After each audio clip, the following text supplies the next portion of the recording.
हर दिन एक भिखारी दरवाजे के पास आकर भीख मांगता था और घर का मालिक हमेशा घर के बाहर आते ही उसे देखकर फिर जाया करता। कई बार उसके लिए गालियां भी बकता। वो कहता, तू जिंदा ही क्यों है? पूरी जिंदगी ऐसे ही भीख मांगेगा क्या? धरती का बोझ क्यों बना बैठा है? और कभी कभी उस भिखारी को गुस्से में वह धक्का भी मार दिया करता। इतना कुछ हो जाने के बावजूद अधिकारी के मुंह से सिर्फ यही निकलता कि भगवान तुम्हारे पापों को माफ करे। एक बार सेठ को धंधे में बड़ा नुकसान होने की खबर मिली। सेठ बहुत परेशान था कि तभी उसके दरवाजे पर वही भिखारी आया। गुस्से में अपना आपा खोते हुए सेठ ने उस भिखारी को पत्थर दे मारा। पत्थर लगने के कारण भिखारी का सर फूट गया और उसके सर से खून बहने लगा। फिर भी दर्द के कराते हुए भिखारी ने इतना ही कहा, भगवान तुम्हारे पापों का माफ करें। भिखारी वहां से चला गया। सेठ सोच में पड़ गए। भिखारी को पत्थर मारा, फिर भी उसने सिर्फ प्रार्थना की। सेठ का गुस्सा शांत हुआ। सेठ का मन शांत हुआ। भिखारी का रहस्य जानने के लिए सेठ ने भिखारी का पीछा करना शुरू कर दिया। भिखारी जहाँ जहाँ जाता सेठ उसके पीछे जाता। सेठ ने देखा कि कोई उसको खाना देता, कोई उसको मारता, कोई अपमानित करता तो कोई गाली देता। लोग भिखारी के साथ चाहे जैसा व्यवहार करते, लेकिन भिखारी सबके लिए एक ही प्रार्थना करता, भगवान तुम्हारे पाप माफ करे। अब रात होने को आई थी। भिखारी अपने घर जाने के लिए लौटा। वो अपने घर पहुंच गया, लेकिन सेठ अभी भी उसका पीछा कर ही रहा था।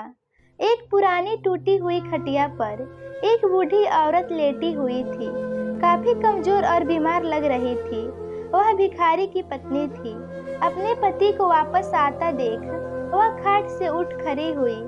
पत्नी ने अपने पति के भीख वाले कटोरे में देखा, उसमें सिर्फ आधी बासी रोटी थी। उसे देखकर वह बोली, आज बस इतना ही मिला। और हाँ, आपके सिर से खून निकल रहा है। ये चोट कैसे लगी? बूढ़ा भिखारी बोला, आज बस इतना ही मिला। किसी ने कुछ दिया ही नहीं। सब ने गालियाँ दी और एक नए पत्थर भी फेंकना, इसलिए मेरा सर फट गया। एक गहरी ठंडी सांस लेकर बूढ़ा भिखारी फिर से बोला, यह मेरे ही पापों का फल है। तुम्हें याद है कुछ सालों पहले हम कितने अमीर थे?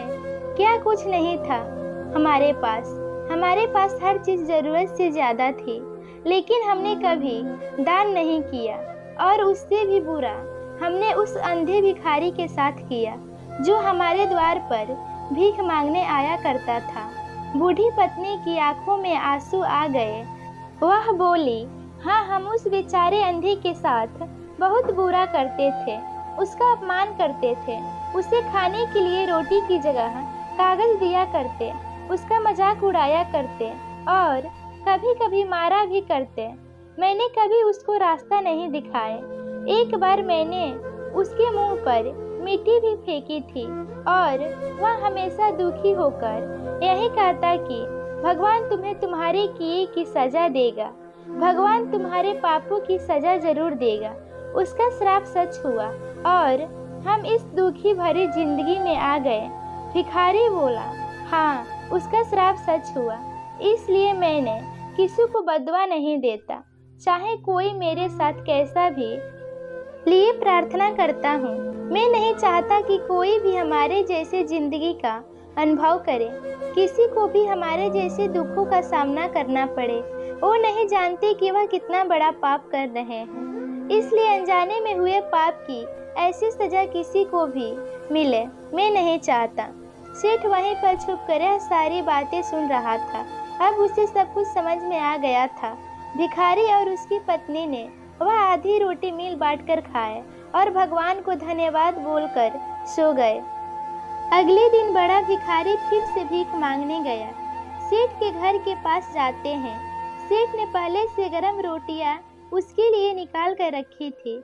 उसे देते हुए सेठ विनम्रता से बोला, माफ कर दीजिए बाबा, उससे बहुत बड़ी गलती हो गई।